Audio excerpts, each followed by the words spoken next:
ফরিদপুরের বিভিন্ন বাজারে সরকার নির্ধারিত দামে ডিম বিক্রির তদারকি করতে অভিযান চালিয়েছে ভোক্তা অধিকার সংরক্ষণ অধিদপ্তর। সকালে শহরের চক বাজার এলাকায় ভোক্তা অধিকার সংরক্ষণ অধিদপ্তরের সহকারী পরিচালক সোহেল শেখের নেতৃত্বে এই অভিযান পরিচালনা করা হয়।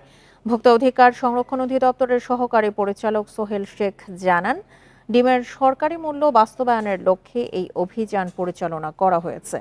সরকার কিছুদিন আগে প্রতিটি ডিমের দাম 11 টাকা 87 পয়সা নির্ধারণ করে দিলেও বাজারে ডিম বিক্রি হচ্ছে 13 থেকে 15 টাকা দরে।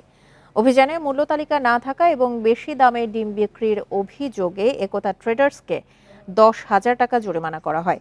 এছাড়া ডিম মজুদের তথ্যে কয়েকটি বাসায় অভিযান চালায় ভোক্তা অধিকার সংরক্ষণ অধিদপ্তর।